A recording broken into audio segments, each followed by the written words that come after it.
Gusto recibir esta mañana a la politóloga, la doctora Lisbeth Obeso, que nos acompaña. ¿Cómo estás, Lisbeth? Muy buen día, muy bien, muchas gracias. Un poco contenta de haber regresado después de algunas semanas de ausencia. Sí, ya hacía falta. No, vamos a esperar ahorita que se incorpore a Alejandro Cepeda, Ahí maestro en viene. políticas públicas, que de hecho viene llegando. Se va a incorporar en lo que vamos, si te parece, Lisbeth, platicando sobre estos temas que son tan relevantes además y tan importantes. Sin duda alguna, imposible no hablar sobre MC, Movimiento Ciudadano, lo que está ocurriendo ahorita actualmente, Samuel García, gobernador de Nuevo León, ya pidió licencia. Había por ahí algunas dudas de si le iban a alcanzar ahí los votos para poder obtener el permiso por parte del Congreso de ese estado. Y ahora también está pues la incógnita, ¿no? ¿Será Samuel o será Marcelo, no? Le damos la bienvenida a Alejandro Cepeda. ¿Qué tal, Alejandro? Vamos a moverte acá el micrófono nada más tantito para Claro. poder escucharte. ¿Cómo estás? Buenos días, bienvenido. ¿Qué tal? Buen día, feliz viernes a todos, Uh-huh. ya listos para la mesa.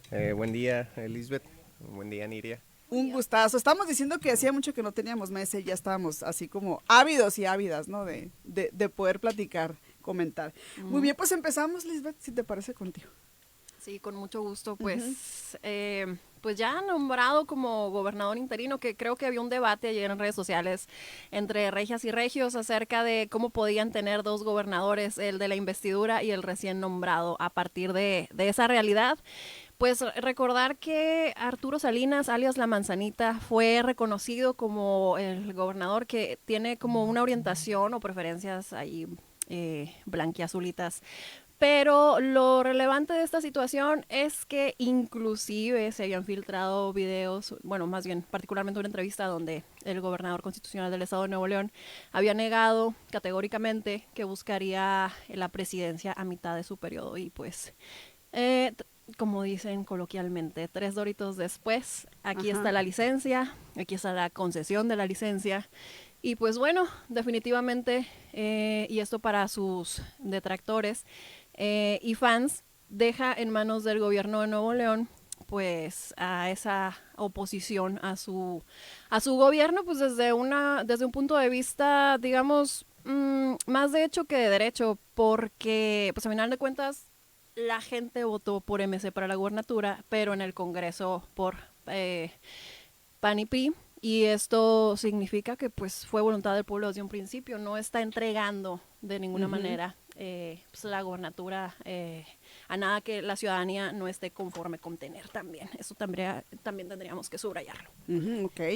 Y me parece que este tema se presta para muchos debates. Otro debate que yo también leía y observaba también en redes sociales es el tema de que ya se volvió muy frecuente que no se terminen los mandatos en algunos estados, las gubernaturas que queden por ahí inconclusas y si era necesario no legislar al respecto, ¿no? Es otro también debate que yo veía por ahí. No sé, Alejandro, ¿qué opinas al respecto? Sí, pues la verdad que ahí en ese sentido creo que todas las personas tienen los derechos políticos para poder lanzarse por una candidatura, entonces creo que va a ser difícil negarle a una persona por cuestiones de derechos políticos electorales que puedan eh, tener acceso, ¿no?, a una candidatura, sea la presidencial, sea una senaduría, sea cualquier candidatura. En el caso bueno, de lo que sucedió en Nuevo León con Samuel García, había muchas dudas al inicio sobre si el Congreso iba a brindarle la licencia o no. Porque, pues, como bien dice la compañera Elizabeth Gutiérrez, pues el PRI y el PAN tienen mayoría calificada por ellos mismos, ¿no? Son 42 diputados en el Congreso de Nuevo León, en donde tienen 14 diputados el PRI y 14 el PAN, entonces ya con 28 pues se da exactamente la mayoría calificada, ¿no? Los otros Uh-huh. partidos, Movimiento Ciudadano tiene 11, Morena tiene 1, el Partido Verde tiene 1 y hay una persona sin partido. Uh-huh. Entonces, con el PRI y con el PAN solamente se dio la mayoría calificada, ¿no? Que en este caso pues fue una votación casi unánime en el Congreso de Nuevo León. Otra cosa que llamó mucho la atención es que José Arturo Salinas Garza, el nuevo gobernador interino, que fue lo que extrañó también a mucha gente, ¿no? Que solicitaron licencia desde Ajá. el 2 de diciembre, si no me equivoco, pero le tomaron protesta ya Ah, mira qué sí, al, curioso. al, al gobernador interino. Y lo más curioso también de esta situación es que el gobernador interino no ha renunciado a la presidencia del Supremo Tribunal de Justicia del Estado. Y ese es otro tema, y Sí. esto me parece a mí increíble y sí me parece como para poner ahí la lupa, ¿eh? Entonces, Está interesante esto. lo que dicen las dirigencias de Movimiento Ciudadano es que actualmente legalmente dentro del Estado de Nuevo León, tenemos depositado a una persona como mandataria en 2 poderes, ¿no? Entonces, que eso significa realmente, pues, un atentado en contra de la división de poderes, pues, un atentado en contra de la democracia ahí en Nuevo León. Ya 2 en 1. Sí, entonces Sí. se solicitó incluso a la Cámara de Diputados que se le haga un juicio político a esta persona, José Arturo Salinas, por usurpar funciones, ¿no? Que Vale. básicamente, como lo menciono, ¿no? Se le tomó protesta con mucha anterioridad. Creo que se le había haber tomado protesta en cuanto iniciara el periodo que estaba solicitando Samuel García. Y en otro tenor, pues Dante Delgado obviamente fue el que hizo esas menciones dentro del Congreso. Y también mencionó, que se me hace muy curioso, a Marcelo Ebrard. Ándale, ¿no? que esa era Sí. la pregunta que les quiero hacer además, desde su punto de vista, ¿quién va? ¿Samuel o Marcelo? ¿No? Porque se le preguntó y decía, es que nuestra propuesta de casa interna pues sería Samuel García y una propuesta ciudadana externa sería Marcelo Ebrard. ¿Qué tan conveniente será para Marcelo Ebrard? A ver, Lisbeth, ¿ahí tú qué? ¿Marcelo o Samuel? ¿Cuál es mi crees que va? pronóstico? Sí, pronósticos. Va a ir Samuel. ¿Va Samuel? Sí, deberíamos de apostar, ¿no es cierto? Todo sea por promover la democracia, a lo mejor y así nos animamos a participar más. ¿Por qué consideras que va Samuel? Porque es precisamente la marca de la casa. En cambio, Ebrard ha surgido de las izquierdas y sería como un mal cálculo político de su parte desligarse de una trayectoria para pues pasarse de una manera muy pragmática a MC cuando claramente las tendencias tampoco le favorecen a MC de cara a la presidencia. Entonces sería un riesgo para perder. Por eso, desde mi punto de vista, no iría a él.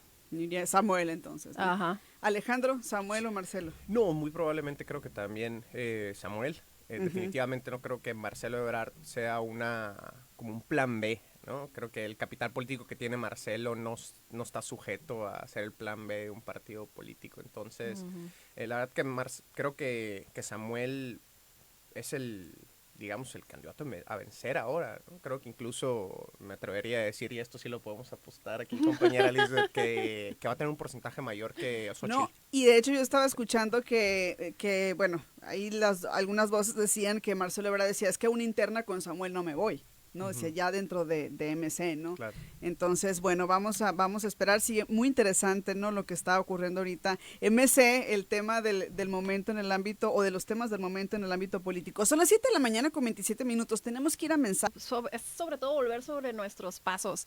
Pues mira, es muy interesante este tema o el caso Nuevo León de cara al proceso electoral 2023-2024 porque hay que recordar que, como dicen varios juristas, como Michael Núñez Torres, entre ellos, y Pedro de Vega, existe en el Estado Constitucional de Derecho 3 principios que no tenemos que olvidar ni negociar, que son el democrático, el liberal y el de la supremacía constitucional. Y actualmente, a cómo están las cosas, el Poder Ejecutivo con 2 investidos y el Poder Judicial, pues... con uno que debía tener licencia, pues está negociando el principio constitucional y poniendo en jaque los otros 2. Y honestamente, si nosotros lo analizáramos desde un punto de vista más amplio, esto no es otra cosa más que el reflejo de lo que ha estado sucediendo de manera sistemática en el estado de Nuevo León. Se han estado negociando mucho la obligatoriedad de las instituciones de gobierno, digamos, expidiendo permisos donde no debían, dejando de arborizar la ciudad, dejando de tener banquetas, entre otras cosas que nos pueden sonar bastante familiares. Bueno, el tema es que llega un punto como el que están viviendo ahorita, donde pues ya no puedes tapar el sol con un dedo. O sea, tienen una crisis constitucional que si no la disciplinan en este lapso, pues les puede traer unas consecuencias fuertes. Y en cuanto a la expectativa de si iban o no el poder legislativo con toda y su pluralidad concederle esta licencia al gobernador Samuel, pues evidentemente no iban a dejar pasar la oportunidad de concedérsela, porque pues, claro que vete, o sea, la puerta está bastante ancha para entonces poder posicionar marcas que habían estado un poco desgastadas, pero no necesariamente apáticas de grandes sectores de la propia población, como sigue siendo PRI-PAN. O sea, recordemos que Morena tiene pues como poca presencia todavía en las preferencias del electorado. Allá se sienten una especie de resistencia a la cuarta transformación. Entonces, pues claramente si no es MC, PRI y PAN van a aprovechar este río revuelto constitucional que están experimentando. Así es interesante esta perspectiva. Alejandro. Sí, y recordemos que al principio hubo mucha reticencia por parte del Congreso realmente para aprobar su licencia, pero posteriormente creo que, digamos, recapacitaron de la movida política que podían hacer, ¿sí? De imponer a un candidato pues que era afín a ellos, que incluso hubo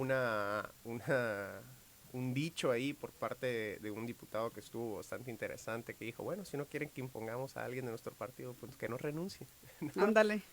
Estuvo medio gracioso ahí. Pero hablando sobre el tema de las dirigencias, que creo que también ahí hay un va y viene, ¿no? Entre Mario Delgado y Dante Delgado, los Delgados, ¿no? En donde Mario Delgado le responde a Dante que no se lo va a hacer. Dice que Marcelo no se va a ir a MC, que él va a servir al proyecto de la transformación y seguirá dentro del proyecto de la transformación. Entonces es muy extraño este va y viene en el sentido de que, bueno, Dante Delgado por un lado dice que está teniendo negociaciones con él y por otro lado Mario Delgado sale a decir pues que no se le va a hacer, que porque está comprometido por una parte con el proyecto de la transformación todavía. Entonces eso significa pues que definitivamente está en una posición de negociación muy fuerte y que es una carta que a cualquiera de los dos lugares pues definitivamente va a abonar. No, y yo había leído hasta incluso que estaba negociando por ahí Marcelo Ebrard, ¿no? Ya sabe, ¿no? Pues entonces empieza a circular la información, que si se va, que si no, que si cuántas posiciones estaría también negociando dentro de Movimiento Ciudadano. Entonces está muy interesante. No tiene fin esto, yo creo que vamos a continuar y en los próximos días y semanas seguramente vamos a ver más información de esto. Otro tema importante que no queremos dejar pasar es esta aprobación del Consejo General del INE para el tema de la paridad de género. 5 mujeres a gubernaturas en 2024, rapidísimo. Me parece importante hablar de cuántas mujeres han sido gobernadoras en nuestro país. Por acá tengo una lista, la leo rapidísimo. No han sido muchas, pero sí cada vez son más y en los últimos años hemos visto a más mujeres en estos puestos. Empezamos por allá en 1979 con Griselda Álvarez Ponce de León en Colima, como gobernadora de Colima. Beatriz Paredes fue gobernadora de Tlaxcala por allá en los 80s. Dulce María Sauri, gobernadora de Yucatán, pero en sustitución de Víctor Manzanilla solamente por un periodo. Rosario Robles, jefa de gobierno de la Ciudad de México, pero también en sustitución de Cuauhtémoc Cárdenas. Amalia García Medina fue gobernadora en Zacatecas. Ivonne Ortega en Yucatán. Claudia Pavlovich por acá en Sonora. Recordar pues a Claudia Sheinbaum y también a Marta Erika Alonso, que a 2 semanas de asumir la gubernatura de Puebla murió en un accidente aéreo, seguramente la recordarán. Y ahorita pues ya tenemos también en 2021 pues en Chihuahua, Guerrero, Colima, Tlaxcala, Campeche, Baja California pues también ganaron mujeres, ¿no? Entonces, un tema importante, ¿qué debemos destacar de esto desde tu punto de vista? Que se está pues, retomando el tema, definitivamente aplicando la Constitución. Ya no es un tema negociable y hay que observar cómo en los poderes ejecutivo y legislativo, gracias a este tipo de todavía acciones afirmativas, porque lo son, se pueden generar candados para preservar la paridad, no así en el Poder Judicial ni otro tipo de instituciones donde no existe una coacción por adelantado.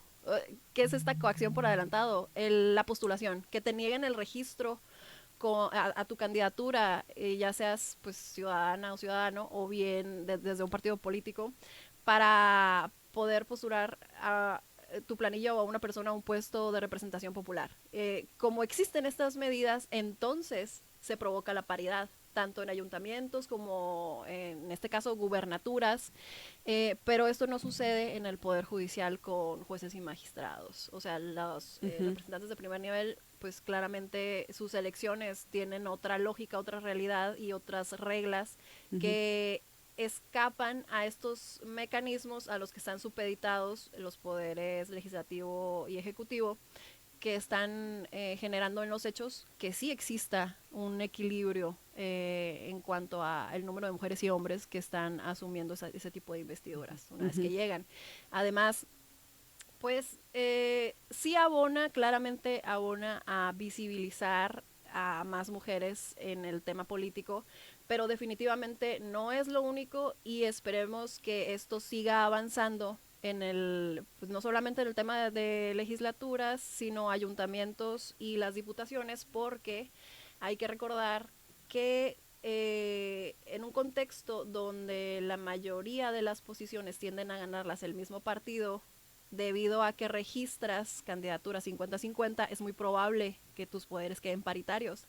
Pero cuando las elecciones son competitivas, esto no necesariamente sucede así. Y hay un vacío allí que todavía se está como una especie de moneda en el aire, donde las colectivas estarían muy contentas de que se generaran este tipo de acuerdos en el ámbito local, para que en el legislativo, una vez que una elección competitiva provoque que no exista paridad, bueno, al momento de determinar con base en las listas de representación proporcional se pueda lograr la paridad. Pero pues estas son palabras mayores. Ok, muy bien. Alejandro.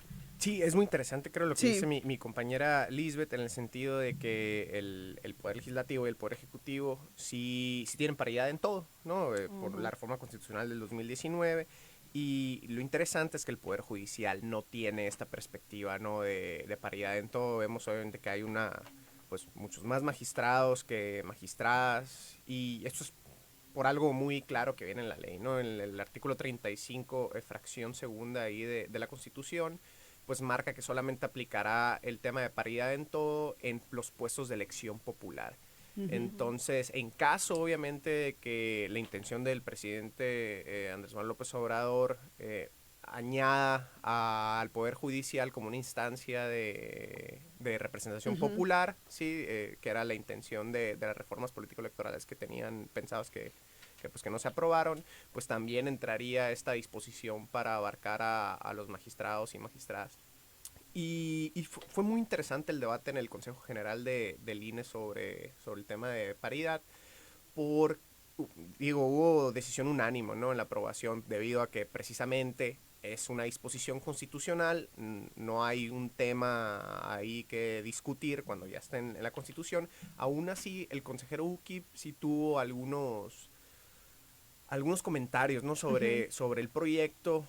No sé a qué se refería realmente, creo que ahí fue como un poco medio críptico, que mencionó que el proyecto se diseñó en unas instancias que no eran parte del Instituto Nacional Electoral. Pues no, eso quiere decir que hubo como entes externos que colaboraron con el proyecto, y hubo algunas discusiones también que me parecieron completamente erróneas, que el INE no tenía las facultades para decidir en qué estados debe de haber Decían que excedía mujeres, sus facultades, ¿no? Sí, que estaban excediendo sus facultades, que creo que no se están excediendo, ¿no? Es una facultad constitucional que se le da al INE, y ellos son los que organizan las elecciones, y creo que hay muchas cosas que están en discusión. Por ejemplo, el tema de los bloques de competitividad, ahí sí están en discusión. Creo que es un tema muy interesante lo de los bloques. También se habló de la alternancia, ¿no? Es Así decir, es. sí, también esa parte es importante, yo creo. También sobre qué estados se tienen que